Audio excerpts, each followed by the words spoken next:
Well then, hello everyone. Yeah, I'll be talking about my KeySteal vulnerability that I found a few months ago. And well, let's get started.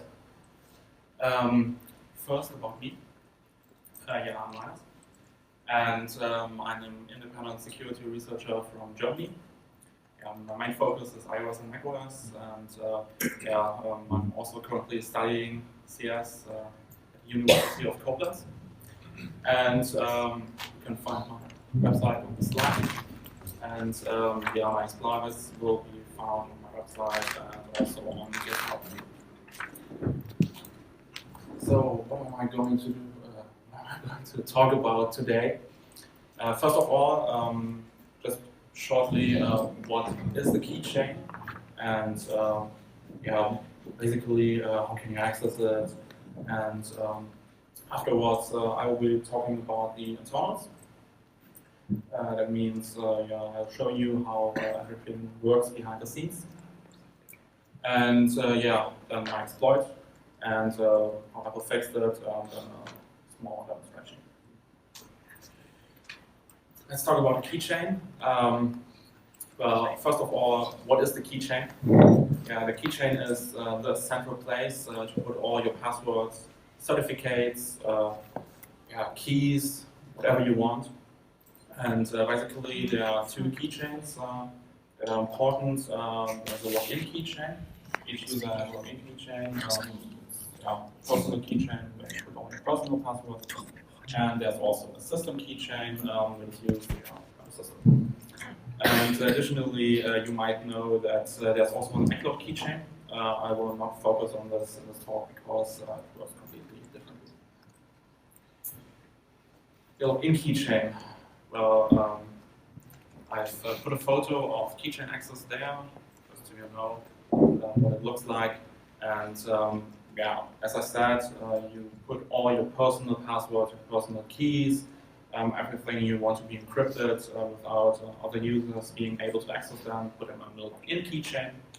And it's encrypted using your login password. So that means when you log in, yeah, it will automatically be decrypted, and yeah, then applications can access the login keychain. And yeah.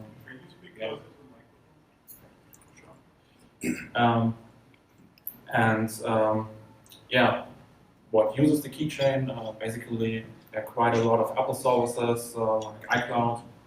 You use the login keychain, and also yeah, quite a few apps like Slack, Twitter, and yeah, many more use the login keychain to save your passwords when you're using the save password functionality.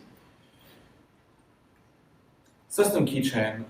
The system keychain is yeah also important because it stores mainly your Wi-Fi passwords, and yeah, it's more interesting when you're yeah, when you're a large company who wishes to yeah, basically deploy apps or make sure that yeah, it's integrated in their network, and it's also encrypted.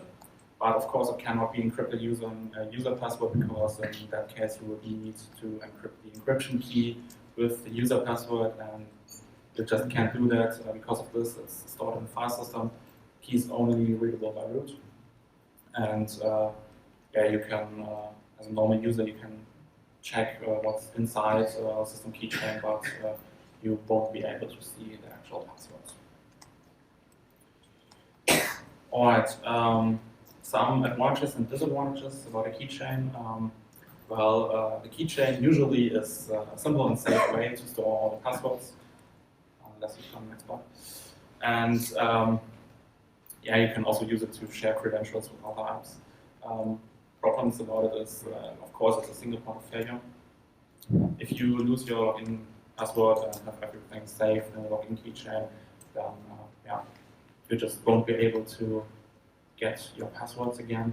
And second disadvantage is that the attack surface of the keychain is very large, because Apple decided to create one process that handles the keychain and thousands of other things. And basically, if you own this process, yeah, then you can get all the contents from the keychain. Accessing the keychain.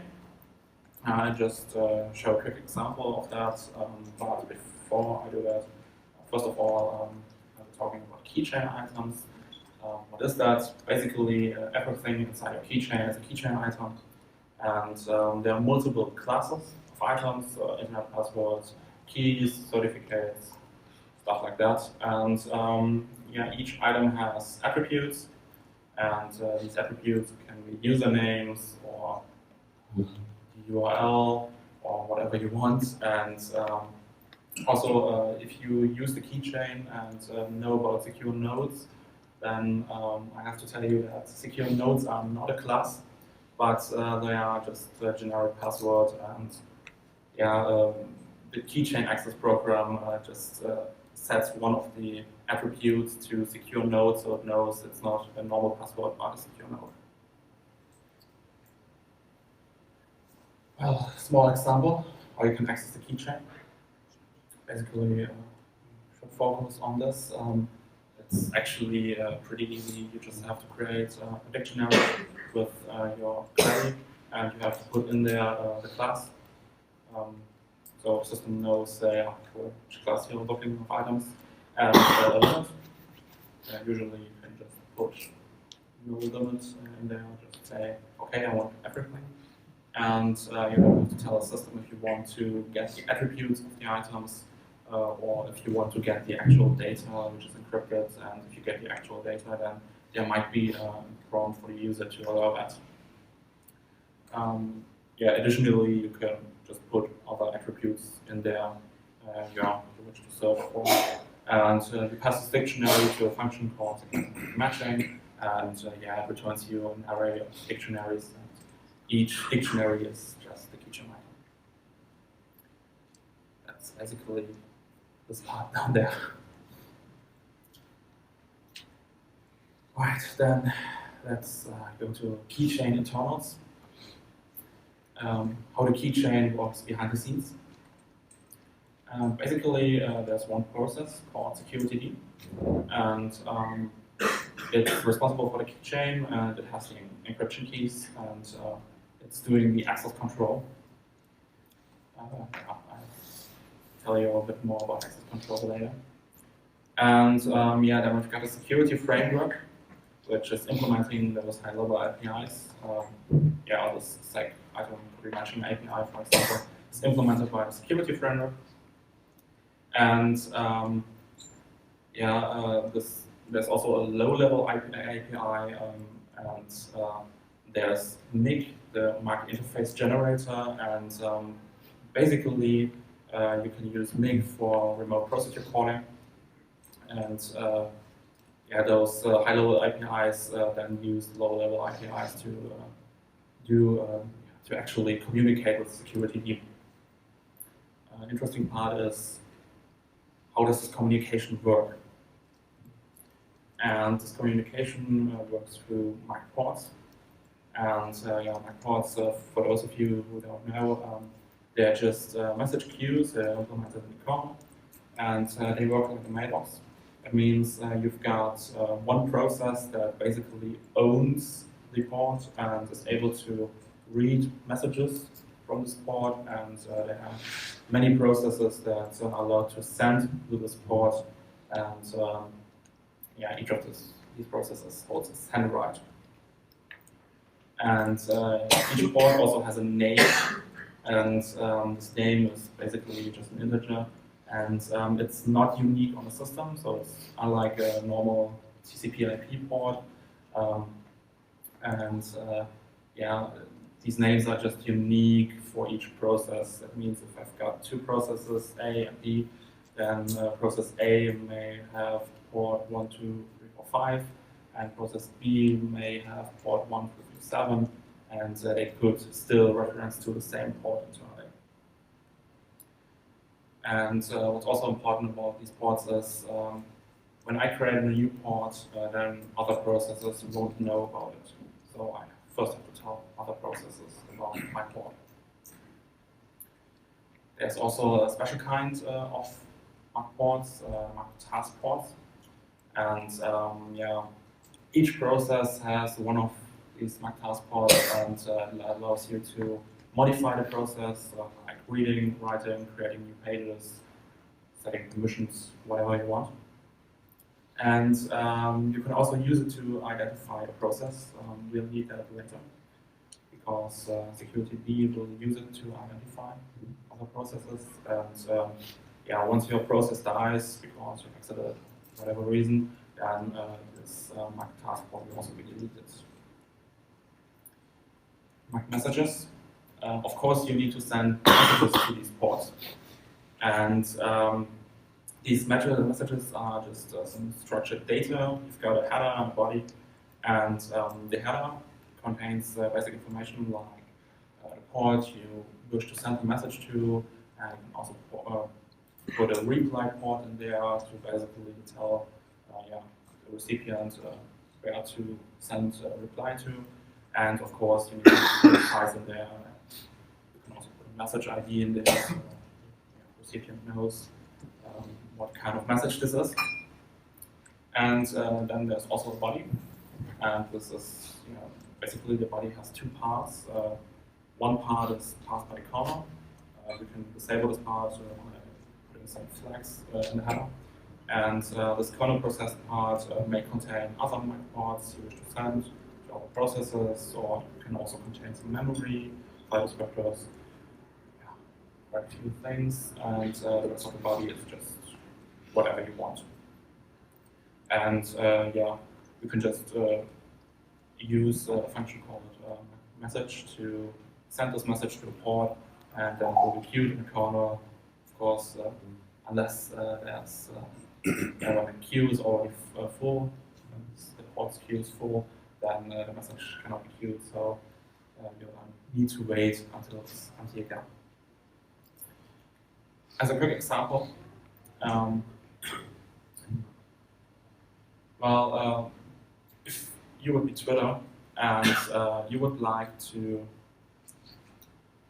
so if you're Twitter and you would like to find out my password because I used a save password function, then you would need to send in a message like this. And what you put in this message is your query. Of course, in this case, you just put in there, I want an internet password for Twitter and username, my username. And you also put a reply port in there to get a result back. Send it to security D, and after some while it will take out the message, process it, and then basically send a result back, which is my super secure password. And what you need to know is if you look at both messages, you will see that the reply port is different. The reason for this is very simple, because, as I've said, port names, the numbers are unique per process. So usually, like in this case for Twitter, it has a number 1337, and it sends the message, and the kernel will give a security D the same port, but with the name 4142, for example. Well, now there's just one question. I told you that when you create a port, that other processes don't know about it. And it also means we can't just send a message to the security D service because we don't know its port. And we first need to find out its port, and how do we do that? Through launchd. What is launchd? You may probably know that this is the init process on macOS. And this launchd process basically has a bootstrap port that it sets, and whenever a new process is, whenever you spawn a new process, then this new process will inherit your bootstrap port, which should usually be launchd's port. And you can then use this bootstrap port because every service needs to check in with launchd and sends a message to launchd through this bootstrap port, and then just basically sends its port where it's receiving messages on, and and the name, so other processes can just request this port through a name. And in the case of Twitter, for example, you first need to send on HTTP message that we are looking for a special server. In this case, our security server, which is the name of security. And of course, a reply port again. And we send this message, and we will get a reply that will contain the port of security D, and send back to us. And now we can use this port to do the communication. Now about keychain access control. Of course, there needs to be some access control because you don't want arbitrary processes to just get all the passwords. And because of this, there's an access control list associated with each keychain item. And basically, it's just a list of applications that are allowed to access the item without a password prompt. Of course, arbitrary processes cannot edit this ACL.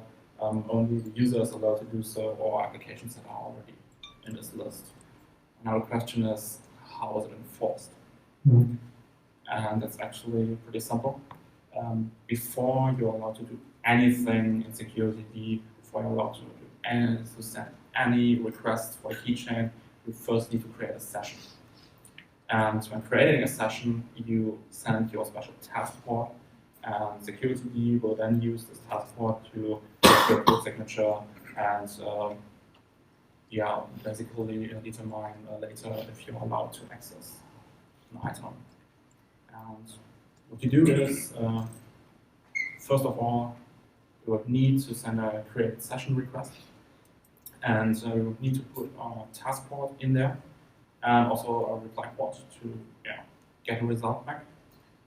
The reply port is also needed because later, when we are doing additional requests, we don't want to send a task port each time. And because of this, we only include our reply port in a message, and security D will then look through its list of sessions and will then find our reply port. There's also a way to register additional reply ports with security D, for example, when you're doing multi-threading. And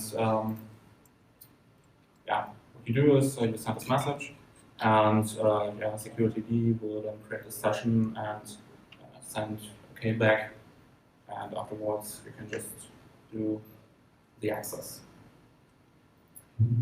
Okay, that was the wrong part. Now it's time to actually exploit the keychain.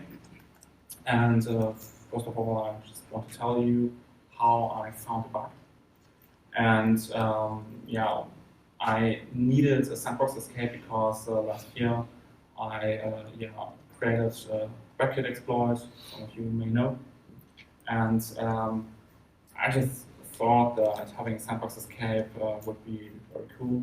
And I looked into the sandbox profile of web content, which is the process that runs the JavaScript.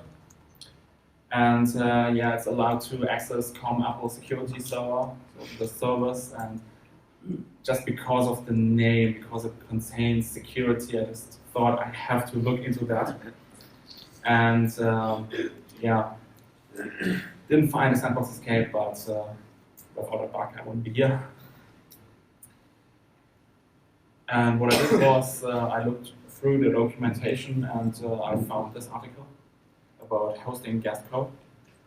And I never heard of this feature, and I guess none of you heard about it either. And basically this feature is implemented in security D and allows you to tell the system that you are now launching a plugin, and whenever you are now doing keychain requests, you tell the system, okay, it's not me doing the requests, but the plugin I loaded. Problem is this API is completely broken. It still doesn't work. So Apple refused to fix it. And also has a vulnerability. It's the only thing they fix. And Vulnerability is basically in this function. It's called set hosting port. What does this function do? Basically, you've got two modes to enable this guest code hosting feature. That's a proxy mode, which is the easier mode. You just tell the system, okay, I'm launching a plugin, and tell where the plugin is on the file system, and the system will do everything for you. And there's also this dynamic mode that can be enabled using this function.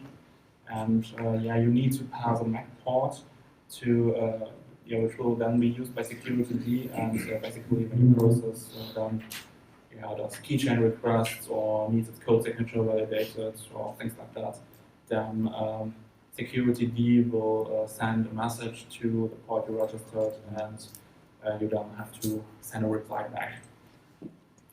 Yeah, what's the problem about this function?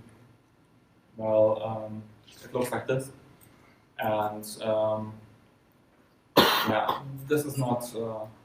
There's no bug in there.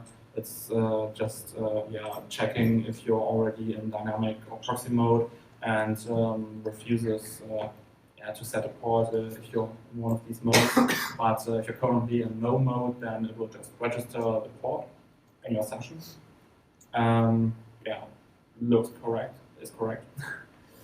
The bug is here. There's a reset function, and this will be invoked when your session is destroyed. And your session usually will be destroyed when your process exits.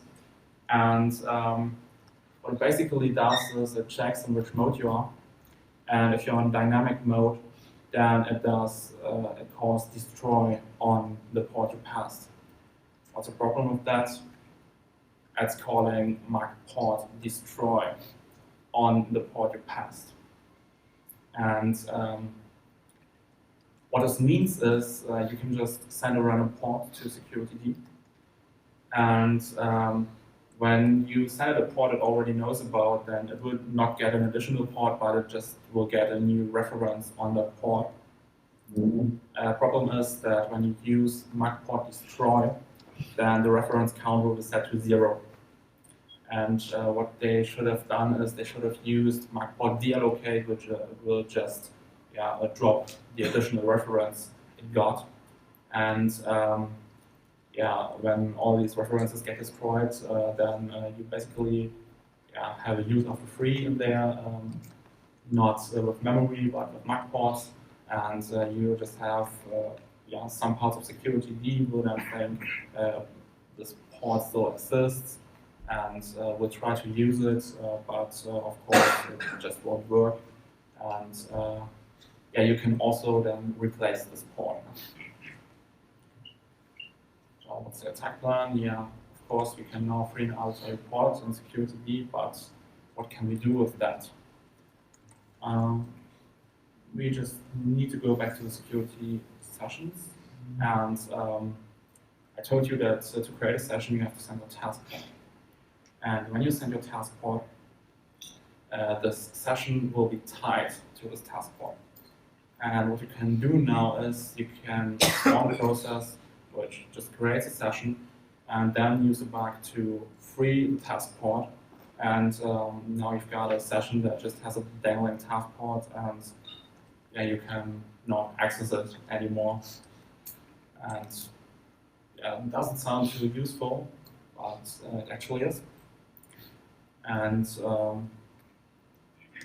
before I tell you what can be used for, just this small part here. We're just interested in this part. This is the method that is called when you're creating a new session. And the interesting part is this one. What it does is it checks if the task port you sent is already tied to a session. And if that's the case and you're asked to create a new session, it will think you've got amnesia and will reset your session. And when resetting your session, this method will be called, and this part is interesting because this client identification setup function just reloads the code signature from a process, but it's using the process ID that it has saved. and the process ID is saved the first time you created the session. So it is not taking the process ID of the process that actually made the request to reinitialize the session, but it's taking a saved process ID. And yeah, what can we use this for?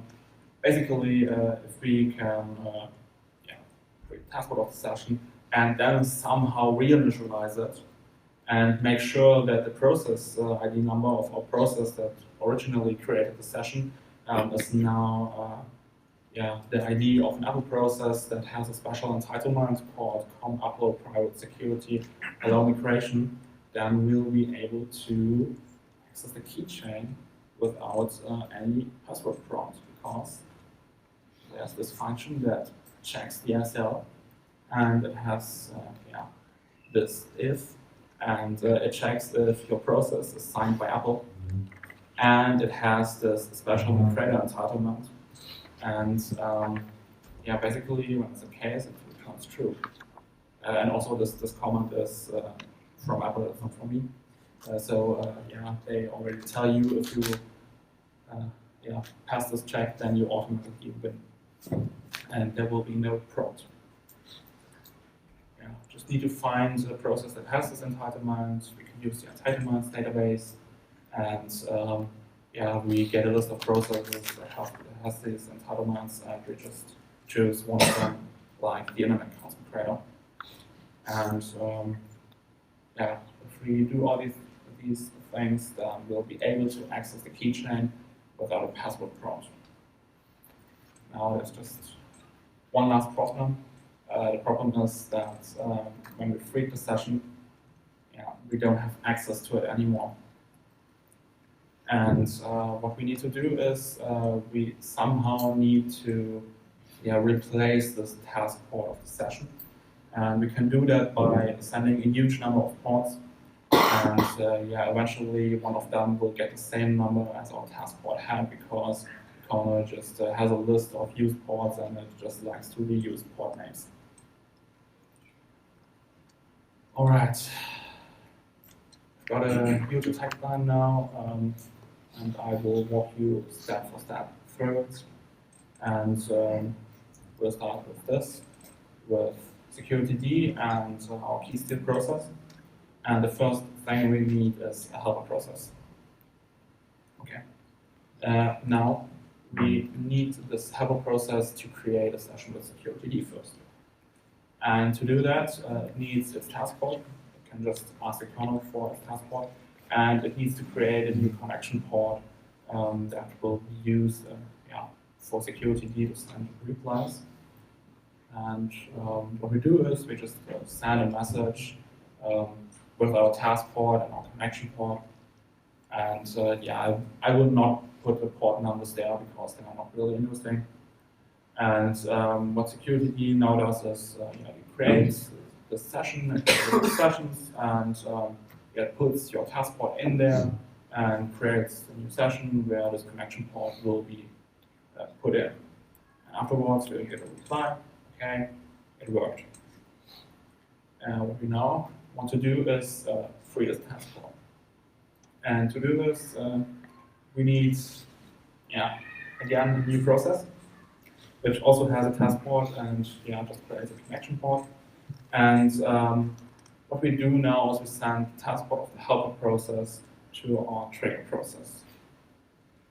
That's what you can see here. We just send this task port from the helper to a trigger process, and now the trigger process has the task port. And now we can do the actual free. And how do we do that? We need to create a session first. Okay, just creates a session, puts the task port in there. And we get a reply, worked. What we need to do now is we use our hosting port register function, and we send a message with a hosting port, and this will be the task port of our helper process. And what happens is this task port will be put in the session as hosting port, and we'll get a reply back that it worked. And now we can just let the trigger process exit. So it exits, and yeah, its task port and its connection port will die now. And the kernel will send security D a message, which basically says, okay, this task port in there just died, and yeah, the port doesn't exist anymore. And what security D will do is, okay, it will just delete your session. And what happens is it will call my port to deallocate on the task port of the trigger process and on the connection port. So this port will be gone now. And what it does now is it calls mark port destroy on the hosting port. And because the hosting port is the same as the task port of the first session, it will also die now because yeah, it's removing all references, it's setting the reference count of this task port to 0, so it will be gone now.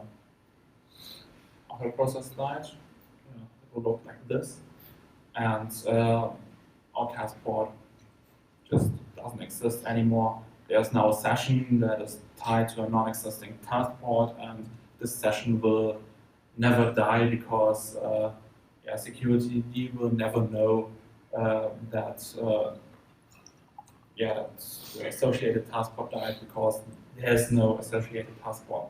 So even if our helper would die now, then the kernel would also send a message to security D telling it that the process died, but the task port will just get a new number, and when it goes through the list, it just won't find the task port in the list of sessions. What we need to do now is we need to regain access to our session. And yeah, we do that by setting a huge number of ports to security D. But first of all, we should create a new session because yeah, currently we don't have one. Or at least security D doesn't know that we have one. And we just set this message again, we create a new connection port, and yeah, it will be put in the list of sessions. And you can see there that even though the task port of the first session should be equal to the task port of the second session, that isn't the case because the kernel just assigned it a new number. We get a reply, it worked, and now we can yeah, just send new ports to security D. And to do that, we will need a task port and a third connection port. Yeah, need quite a lot of ports here. And what we do now is we send security D a message that we would like to add a connection to one of our sessions, in this case the second session. And this new connection port will be put in the list. And yeah, will tell us it worked.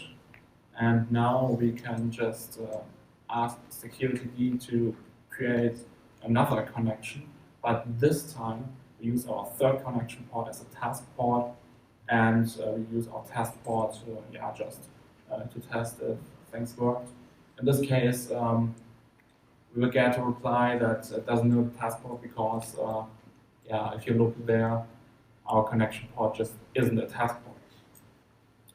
What we do is delete the third connection port, and when we do this a few thousand times, takes a few seconds only, then yeah, when we do this step of sending the third connection port to security D and registering it with our session, then the third connection port will get the same number as the task port had.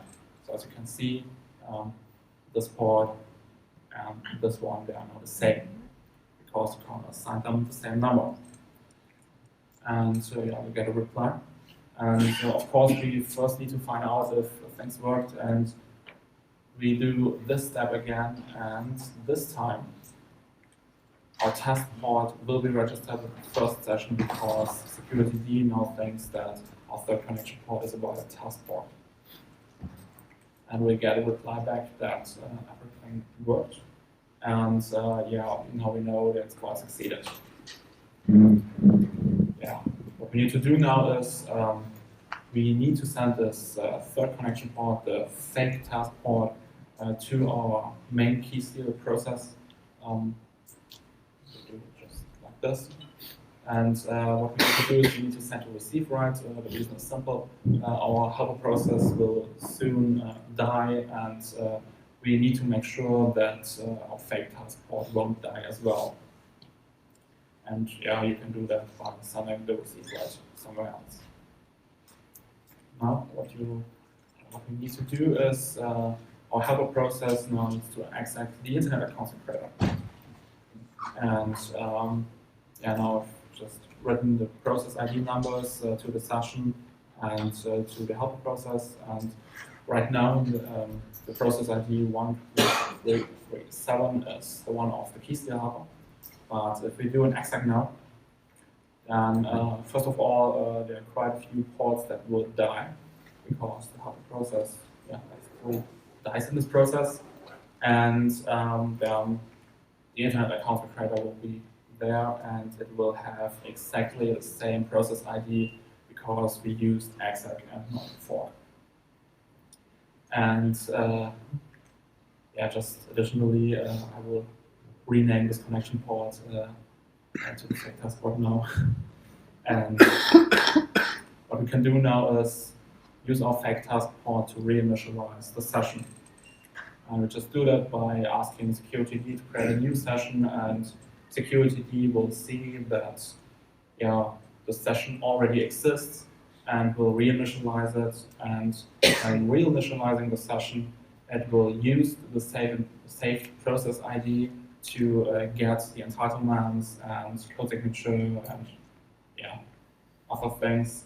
And it will get the code signature and entitlements from the internet account creator because this is the one that has the process ID 1337. So now our connection is registered with the session, and security thinks that the session is owned by the internet account creator.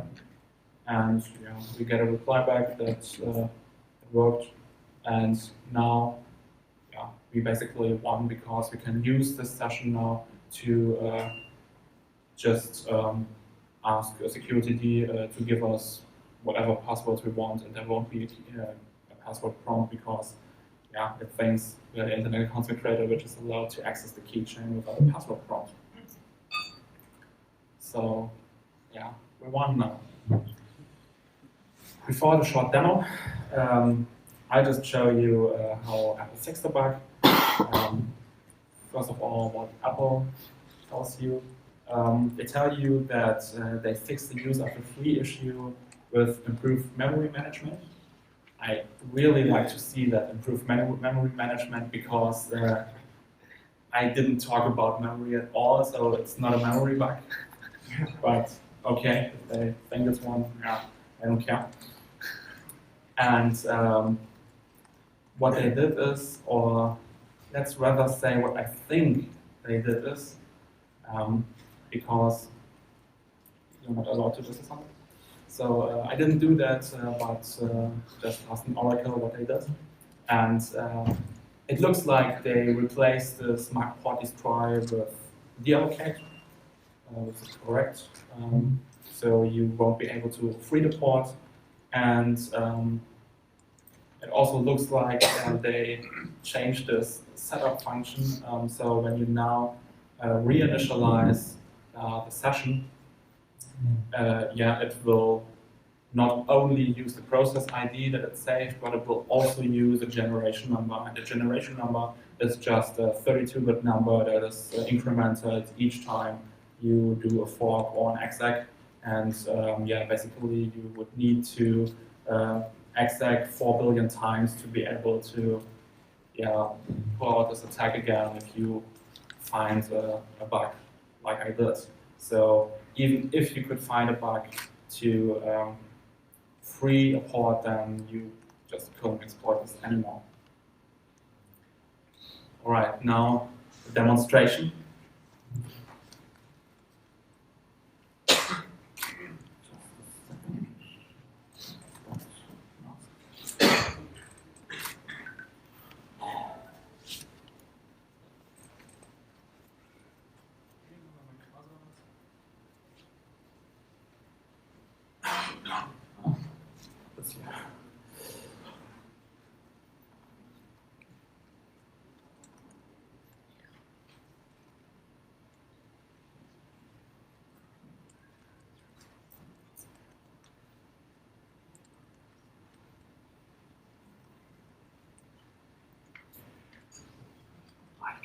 drag this to.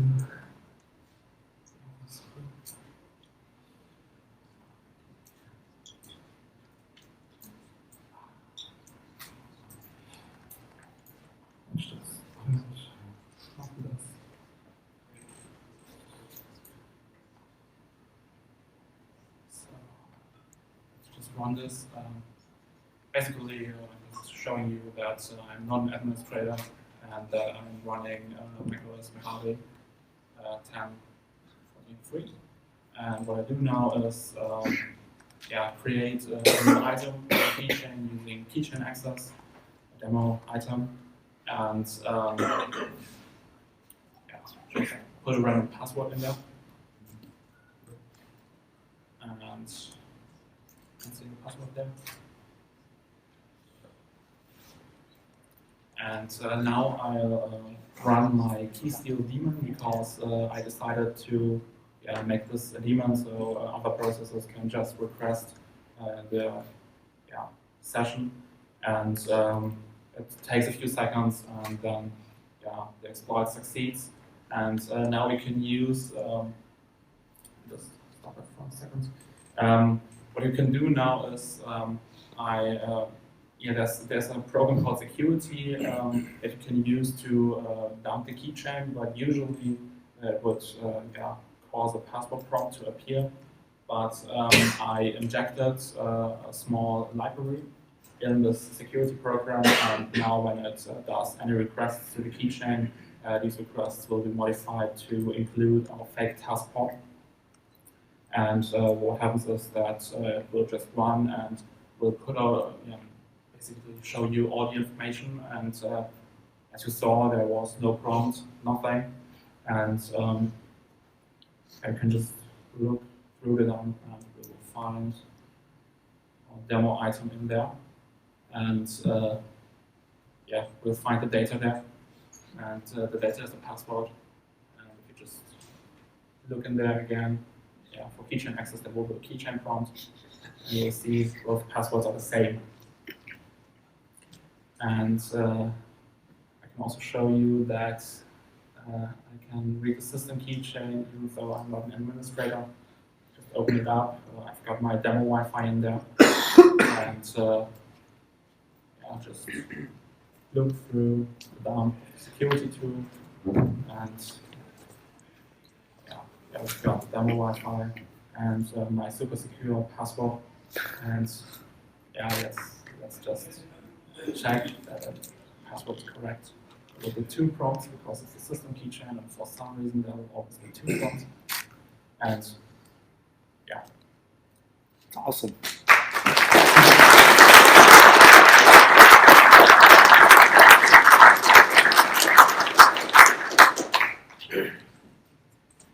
All right, that's basically it. And well, thanks everyone. And you will soon find the exploit on my GitHub. And I think within the next few days I will make the repository public. And thanks everyone.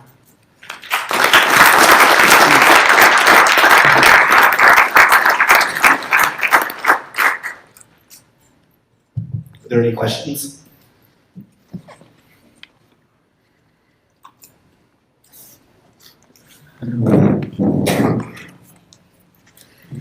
How much time did you invest to go through all of that work?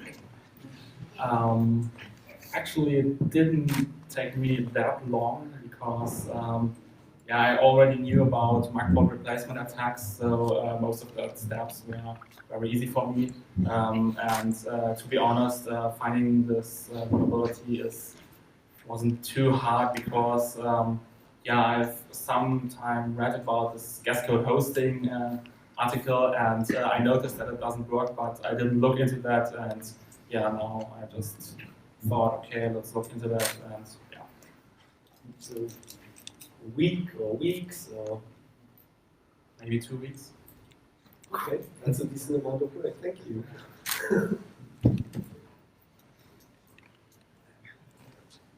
Is this is kind of tangential, and you may have no idea, but I'm just kind of curious. Do you have any idea how the system key is generated, the per device key? I just know that it's an AES key, and it's just generated at random. I think the first time you boot your new Mac, you reinstall it, then it will automatically generate this key. Interesting. Thank you.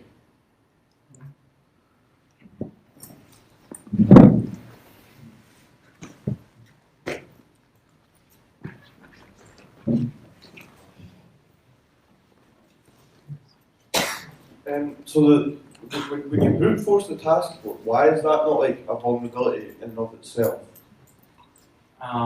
Well, I'm not really forcing the taskbot. I'm just abusing the fact that the kernel has a list of recently used ports, and basically, whenever you send a process a new port that it doesn't know about, then the kernel will go through this list, just take one of the entries, and there's also a small generation number in there. And based on this generation number and yeah, the entry itself, it will generate your number. And basically, if you get the same generation number for an entry, then you will also get the same port number again.